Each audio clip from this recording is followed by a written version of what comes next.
Bonani? Alisha izandla naze ngabahle kulo.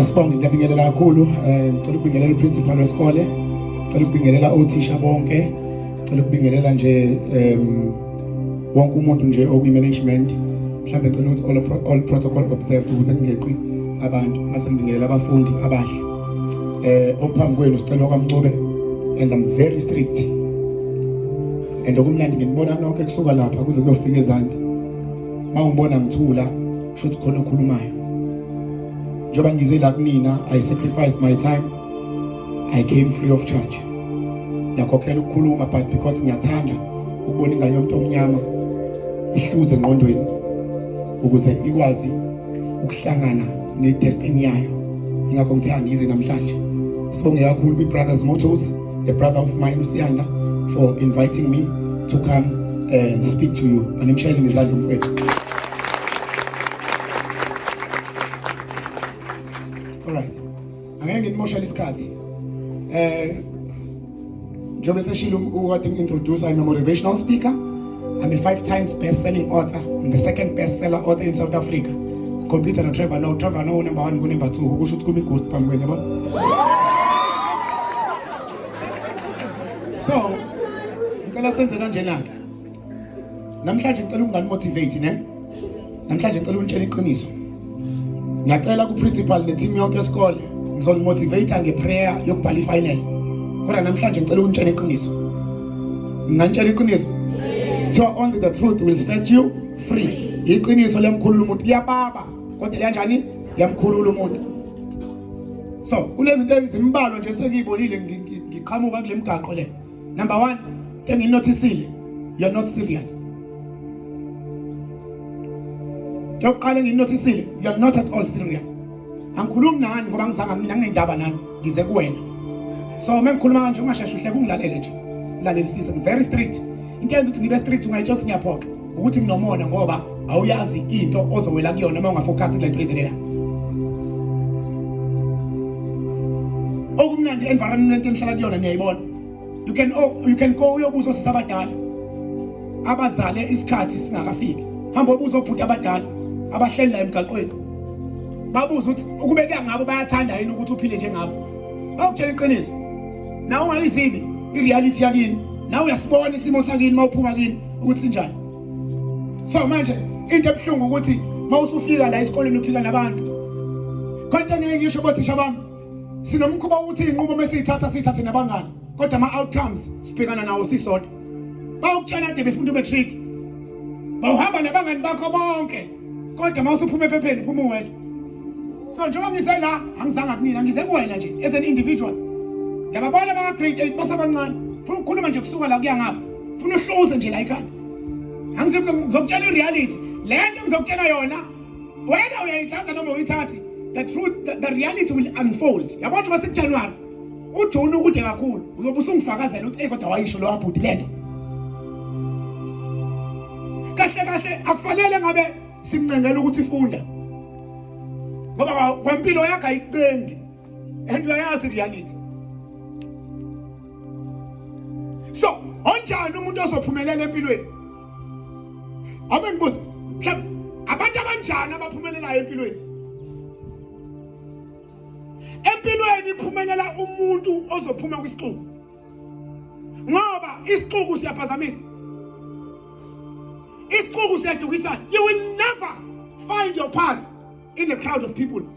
Because abantu bazofuna ukuthi ube yilento abayiyo bona. Ugcina ungayona khona okhuluma yona kumanje. Amandla amasharp. Ufuna ungalalele nje uzenisula. Ngoba la empilweni sinenhlobo ezimbili zabantu. Sinabantu abayitshela bahlakaniphile bephela unyaka ubona ukuthi bebengahlaniphanga bekuyihula nje izimpatha. Mase siba nabantu esibahlekayo baphatha obhaka ngathi bafunda ngama weekends sitshela bayizimpatha andike la abantu abamnyama ave bemhleka umuntu ophumelele bembona ngathi uyimpatha kodwa ehlekwa abantu abayizimpatha kakhulu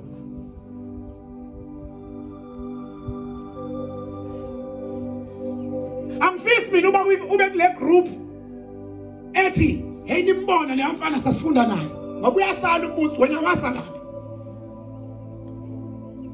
mangithi anikho serious awuma ngikutshela as from today angeke uphase mawuthola ireport la ngoDecember khohlwa angeke uphase mawusiyobheka ama results akho next year ngoJanuary phephen cha khohlwa uzophasa manje ngoJanuary ubona ngani kuba serious awukwazi ukungitshela ukuthi ngo-8 usasendleleni esikoleni you're not serious ngomgqibelo siphuma kuona bengiyi cross night ya matric lapha ya MAV ingane manje seyibamba ama cross night kuJanuary akaqala ama examinations akabhala sezithi ama cross night wena usangena esikoleni ngo-8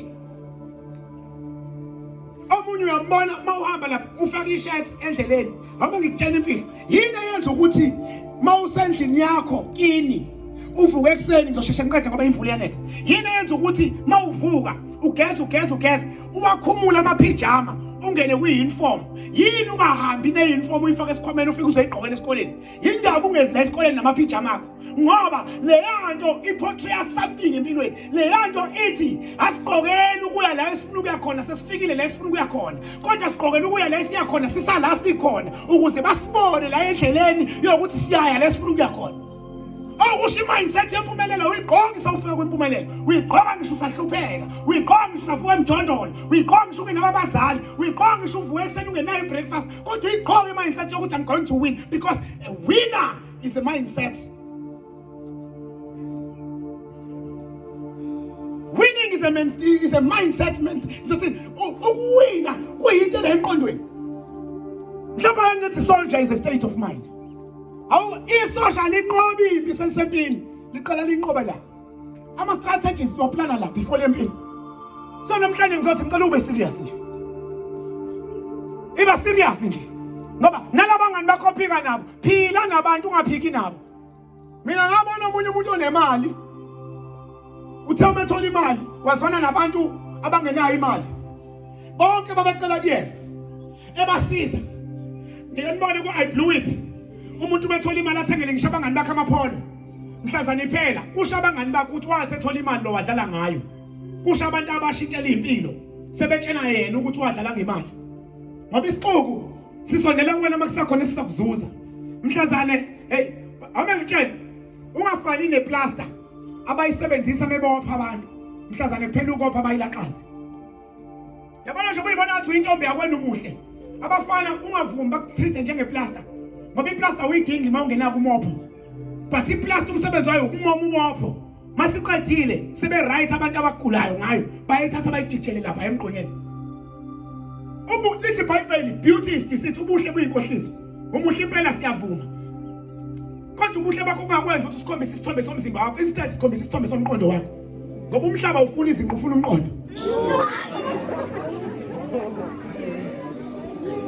aba ngitshela bafethu aba ngitshela ufuna ukuntshela mina I was born out of rape my mother was raped and I got conceived ingakho ngabhala incwadi ethi I was raped and you were born okusho ukuthi once upon a time came a messed up man who came across my mother he messed up my mother after messing up my mother he left a mess within my mother's womb my mother realized that she got conceived of a mess she tried to abort a mess unfortunately she failed and she was forced to give birth to this mess and she was forced to raise this mess unfortunately my mother passed away while the mess was 14 years old and she left the mess behind and the mess grew up trying to fix the mess of the messed up man and that mess today is turning the mess into a message do you understand cabanga wena uphume ekhaya nabazali unoma nobaba bakuthengela uniform uphethe umphako namhlanje unemali kodwa ufuna ufunda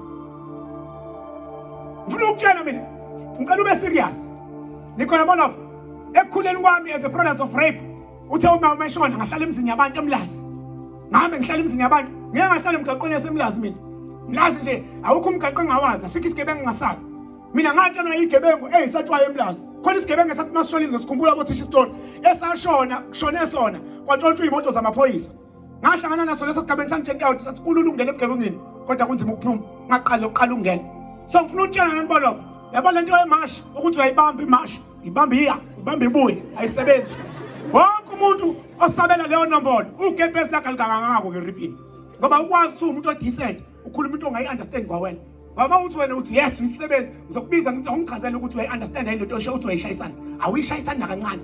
Indala kunawo. Ngifuna ukukutshela ukuthi ilanguage engekuyise ndawo leyo.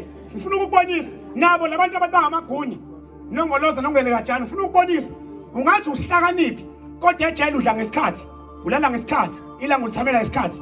Uhlanipheke kanjani kodwa you don't have power of your own choices. You are stupid. Manje ngayithatha into umbhedo niyenze ngazuthi right. Ngithatha into right niyenze ngathi umbhedo. You will never go wrong with education. You will never go wrong. You will never. Mina cabanga, a person who was born out of rape. Imagine a person who ohambe ehlala emzini yabantu. Nawe uyabona nje ngifuna ungibuke uyayibonela nawe ukuthi hayi. Yasazi isitori sayo le ndoda. Ngoba ngayitshela mina I treat myself like an eagle. Fire no cause me. I don't mind flying alone. But I'm not hindering anyone to come to my level. But I'm not willing to reduce my standard to be appreciated by sparrows. Kwi level yama sparrows kuyahletshwana. Kwi level yama sparrows kuyamonelwana. Kwi level yama sparrows kunokuxokozela. Ingakho mawubona izinyoni izipero ihlele esihlahleni kunomsindo. But ngekulizwe ukhozi liba ngumsindo. Ngoba ukhozi is always aiming high. Lutho ukhozi anginankinga nawo wonke umuntu ofuna ukufika ezingeni lami. Kodwa ngeke ngehlise lami izinga ukuze ngishawele ihlombe abantu abakwizinga elingaphansi kwami. But anyone who wants to come to my level must raise their own standards to reach my own level. Mina ngikusaba ukuthi abantu bathi usicela uzenza ngcono kanti ngiphilelani ngoba ngiphilela ukuba ngcono. So mawungibona ukuthi ngizenza ngcono sho talent engiyiphilela iyenzeka. Nawe ke mawubona ngathi ngcono akusebenze kancane mhlawumbe uzoba ngcono. Ngoba mawuyitshela ukuthi usicela uphakeme wena uhleleleni phansi nyusa izinga uzobona ukuthi singaba kwi level efanayo. Yafuna kwenza le example elula. Awuthi ngikhulume nomuntu uzala ababala abancane. Ningadlali amantombazane ala elokishini aselalile aphelelwa impilo. Ulalele. Akithi ngifuna ukutshela ukuthi yini ngifuna ukulala yini? Ngifuna ukulala. Awube ngibuza umbuzo. Awucabanga nje ubuna 19. Uhlule ukuthenga ama sanitary towels akho. I-roll on kumzukuzu kuyithola mangaba nengane manje kuzoba njani? Phela ngizange ngizolunga ingane mina ngizonitshela iqiniso. Iqiniso libhlungu kodwa will set you free. Ungadlali abantu abahlule ukuhlonipha labo thisha. Abantshela impilo. Labo thisha laba ababorekile. They earn a salary for having information. They earn a what? A salary. Wena ukuthi uyakhupha uthisha ukuthi hambe esikoleni noma hambe eklasini wabonga ngoba sizokuphunyuka lelo thuba. Alikho ithuba engifisa lingakuphunyuka empilweni njengethuba lokuthi kube khona umuntu okutshenayo ukuthi ungenzi uwrong. Ngiyafuna ngitshele abantu bami ningadlali ame ngikhuluma ngamantombazane kakhulu. Ningadlali labantu asebethola izingane isikhathi singakashayi. Bentshela ukuthi abukho ubugugu emntombini. Ngayizwe into eyishoyo. Mawusayitshitshi nje kuyinto enhle uba yitshitshi. Ngoba bebathi akuyona into enhle batshele phela babeyibona amatshitshi. You know why? Ngoba kulula ukuthi ube njengabo kodwa kunzima ukuthi babe njengawo. Wena unento abangenayo. Manje fanele ukholoshe ukuthi mina nginaze ngilalo mina. Obhala kaxane babafana. Ngoba iqala ekuthenini abantu bebefuna ukwehlisa ivalue yakho bazoshaya iconfidence yakho. Ingakho ubuntombi bulikwa neconfidence. Hamba ubheka umuntu oyintombi noma ngathi uthi mubi kodwa for the fact ukuthi uyintombi confidence ngeke uzumphuca yona. Umuhle impela wena unani? Ngiyaphoxa. Yabona nje wani la ngifunda ugrade 8 ngicabanga ukuthi grade 8 grade 9 la. Akekho umuntu owathi ezalwa athi mase ngimdala ngifuna ukubhema ugwayi. Ngoba nalowo ofuqa yethu ethi uclever, wena iqunge ebusweni. Mhlazane yasuku uyabona ukuthi le nto engiyenzayo akuyona impilo. Ame ngikutsheleke ningakafika grade 12. Kungcono kuba isifula. Kungcono kube inyoni. Inyoni ziyaphumelela. Ngiyangizwa ngithi bafana abancane. Nibambe le nto le. Bakhona bazofuna ukunibhulisha, impatha ziyaphumelela. Ungafuni ukukhombisa ukuthi uhlakaniphile ngokuthi uthathwa abafana abadala bafuna ukubhemisa ugwayi. Bafuna ukubulala ifuture yakho. Bafuna ukuqeda ngawe. Yangizwa ukuthi ngithini? Mawukuthi inkinga ngekho ukuthenga imoto. Sitshela usafuna ugrade 8 ukuthi mina mangiqeda isikole ngibokuqala ukuthenga imoto. Ame ngitshele mina. Ekhaya mina ngeke ingane yomfana. Ngathi mengikhula, ngiqeda umatric ngahlala phansi ngayibuka impilo yami. No man. This is not normal. Ingakho ngayibamba imfihlo yempilo. Imfihlo yempilo ilula. Ithi principle yempilo. Accept what you can't change and change what you can't accept. I cannot change the fact that I was born out of rape. I cannot change the fact. I had to accept it. But I cannot accept the fact that at home, not even a single person was able to go to university. I cannot accept the fact that at home, not even a single person bought a car. I cannot accept the fact that at home, not even a single person built a decent home. I was the first one to take imoto. I was the first one to build a house. I was the first one to have a TV show. I was the first one to be in radio. Even West, I was the first one to fly abroad. The first time when I flew to America, Nambizo Steve Harvey, 2019. Kabangu muntu ozalwe nge-rape. Kabangu muntu okhulule emlazi ehlala emzini yabantu. I remember one situation ngothisha bami ngifunda ugrade 11. Mengifunda ugrade 11 ngihlala komunye umuzi emlazi. Nawuphasa ugrade 11 ingane zakhona zawufeyila. Ubaba wamakhelwane ngoba ngangazi ukuthi ngumfana ohluphekayo. Ukhona lo muntu esimaziyo ukuthi uyasokola. Ngisho engashonga ngoba sibona impilo yakhe ngithi ubona.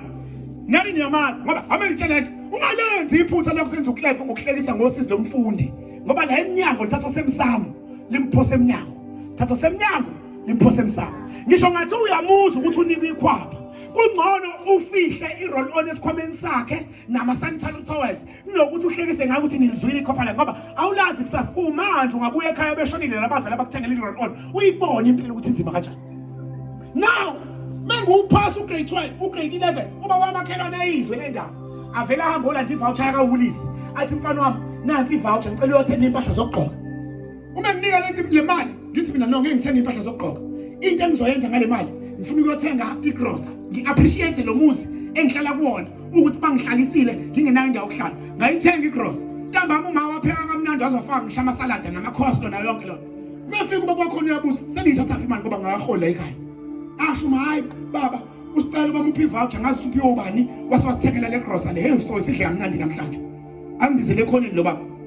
Athi mfana uthatha imali. Without knowing ngithi mina imali ngiphiwe baba wamakhelwane unginike ivoucher athi ngiyothenga impahla ngami mina ngifuna uku-appreciate umndeni wala ekhaya ukuthi bangiphathe kahle ngathenga igrosa. Kanti angazanga ukuthi lo baba wala ekhaya noba kwamakhelwane bayizithe ngabhekana.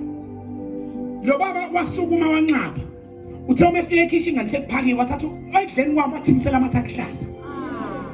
Ukasukile uthi ngithatha imali yesitha sakhe ngayiletha la endlini. So mengiqeda ukukhuluma la ingabi ngongana ngoba ngangisayingane ngithi hayi okay ngifike ngithatha ukudla ngihlale phansi edining room thembe ngidla ngikho ispoon sinamathe akuhlaza ngithuke ngithi hayibo ma lokudla kunamathe. Kuphendula ubaba kuqala athi awufana wami sohlakaniphile wena ukuthi ngoba usuphasuma ugrade 11 siyofunda umatric usukwazi ukuthenga igrosa la ekhaya ukudla la ekhaya usukubona kunamathe kade wawukudla kungenamathe namhlanje usukubona kunamathe ngoba kuphase wena unama choices awuthuke mfana wami ukuthi uyakudla lokho kudla uthathe nasi impahla zakho uphume ngomnyango.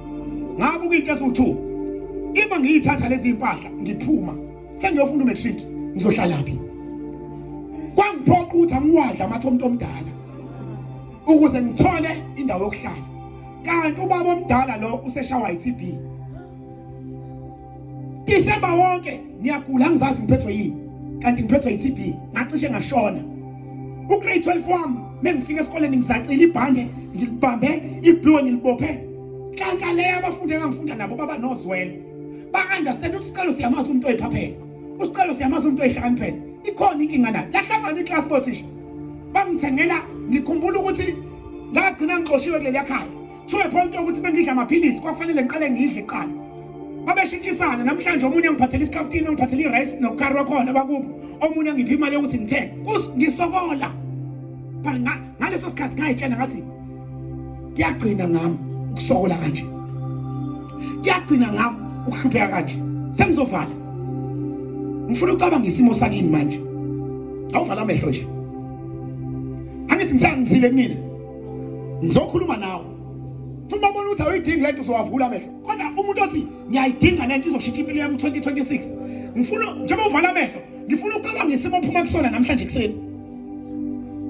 Ngifuna kunomuntu la kunina ever since afika kulesi sikole akalazi uthando lomzali ngoba akanabo abazali or uhlala no auntie nomalume abangenandaba nawo. Uyalazi iqiniso lakho wedwa.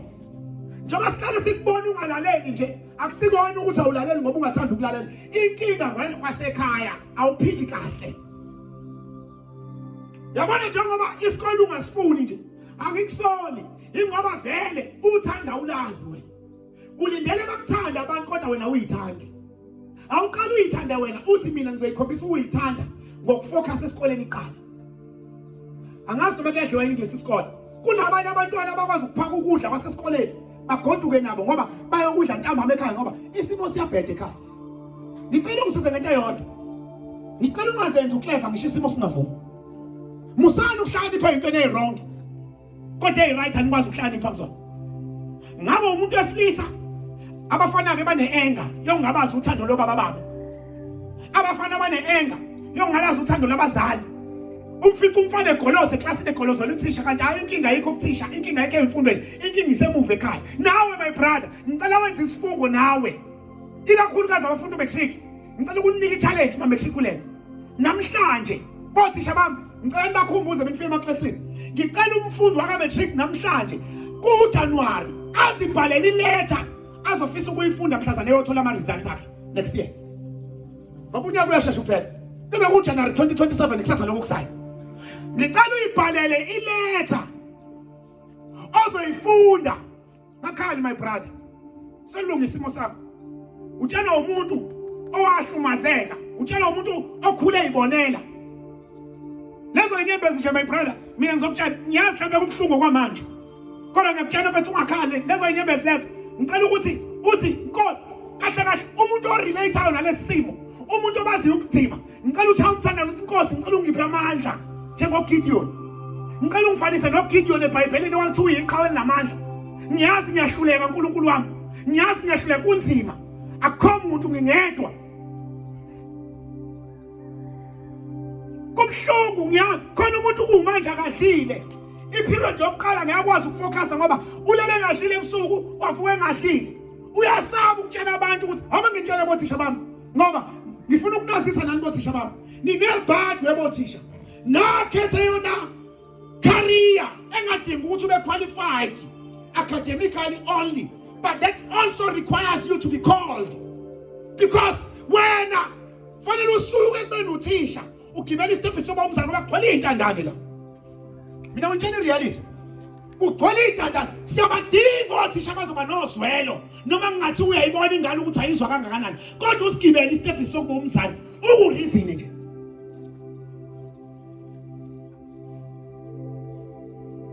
Ngibona abantwana bakhala inyembezi. Kwi-first period mawufika nje, even before uqala lesson yakho, utshela abantwana bakho ukuthi ngiyanithanda ingane zami. Ngoba lezi ingane ezingezazi asiwazi uyakuthanda ndodakazi, ngiyakuthanda ndodana yami, asiwazi. And isizwe simnyama siyahlupheka because siswele leya nto leya yokuthandana. So, ngiyafisa ukuthi lezo inyembezi uyikhale ungayibambi. Ngoba mhlawumbe namhlanje mawuzoqala ijeni yokushintsha yakhe impilo. Noma ngathi ungasibona isidingo sokuzofunda, awukuthi nje khona ubhuti wafika esikoleni wakhuluma namagama wayishintsha impilo yakho. Hambaza ubuhlungu okwenza ukuthi ukhale lezo inyembezi. Ningazi thisha nizoyibonela. Iy'ngane zenu zikhale inyembezi. You know why? Because ngiyayazi mina lento. Mina ngiyakwazi ukuthi ume la ingqondo ingekho la. Abanye bareshwa omalume babo la. Kuthi hayi ingayisi emaphoyiseni ayikhulunywe njengomndeni. Izofocusa kanjani ingane eklasini? Mayicabanga noma ithi vala amehlo ukufika isithombe sikababwayo noma umalume wayo ephezu kwakhe. So lento yokupheka lemfundo sifuna ukuyilapha njengoba sizopheka kahle kahle sisemlilweni la and ibhodo esipheka ngani nemlenze emithathu. Dingeka umlenze wengane, umlenze womzali, umlenze kathisha. Ibhadi ukuthi abazali abanendaba nezingane zabo. Kulo mzali nje ingane yakhe ifunda ugrade 10 akaze eze esikoleni lo yaqala grade 8.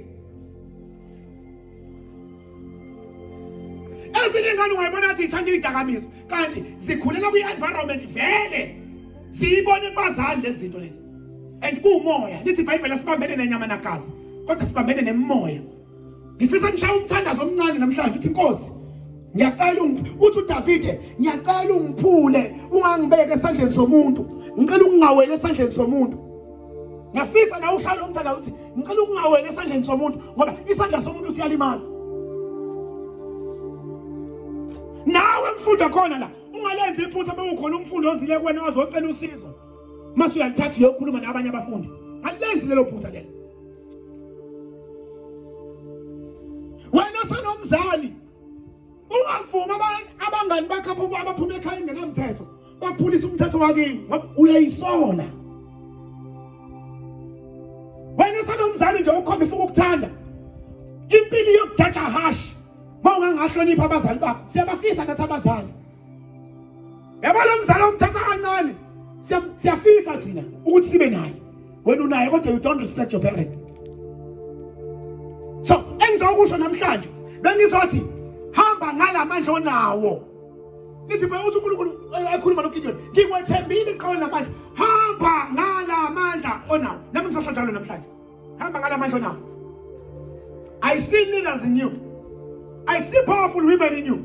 I see powerful gentlemen in you, my brothers. Ngiyacela uzibone ngalendlela ofuna ukuzibona ngayo kusasa. Awukho umlingo kuzoba nzima endleleni yakho. Kuzoba khona ukwahluleka. But mekuphela amandla ungagive up ambola nenkani. Mina ngaphumeleliswa inkani. Mina ngiphumeleliswa inkani. Mina mangitshela anginababa, anginamama, anginamalume, anginababa omncane, angina-auntie, anginalutho ngisiqu sami nje mina. But ngibonga uNkulunkulu uthi through social media ngayithola kunomndeni. Abantu bangithanda mangaxoxela impilo yami mina. Angazi ngiyambonga uNkulunkulu ukuthi la ngikhona. Ingakho nginesibindi sokukutshela ngithanda ngizonimotivate ngizonitshela iqiniso musana ukudlala. Uyazi ukuthi impilo ifana ne-race relay la ishintshiswana khona ngebaiting. Into ebuhlungu ngale race lo uqale ku-starting line akafika kwi-finishing line. And abazali beni bayiqala i-race bangafika kwi-finishing line. Kodwa bathatha ibaiting bayidlulisela kunini. I'm here to say run your race. Yeah, that is crowd. There is a reward ahead of you. Stop focusing on the crowd because it will distract you. Run your race. Njengoba kuJanuary, awube no mindset engathi uNovember kuyobhalwa. Awungalala ebusuku. Because promotion without preparation is suicide. Ukuthola izinto ongayilungele ngesikhathi ongakulungele ngaso zingakubulala uphila. That is why you need to prepare yourself. So I'm here to say, prepare yourself because the journey is about to begin. In fact, the journey has begun. But prepare yourself. Put focus on your mind. Thandaze every day uthi Nkosi ngicela ungaphazanyiswa yilutho. Neyinkanuko zingakubambi. Even inkanuko. Yabona ngeke ngivale ngokuthi sengiyavala. Mawungakamithi sisiwami. Ngalenza iphutha lokumitha. Mawungakavula amathanga. Awucabange nje impilo inzima kuwena uyingane yentombazane manje. Enganeni yakho kuzoba njani? My brother, mawungakalali nomuntu wesifazane. Wena ulazi uthando lwababa wakho wena. Awulazi. Wena kanjani ingane uthando wena usafuna uthando? Awukuthi nje lo nyaka uba selfish. I'm paying attention to myself. My school, my school work, my subjects, my life. Utshwala, ama-drugs, abafana, amantombazane, ngizoma ngakho.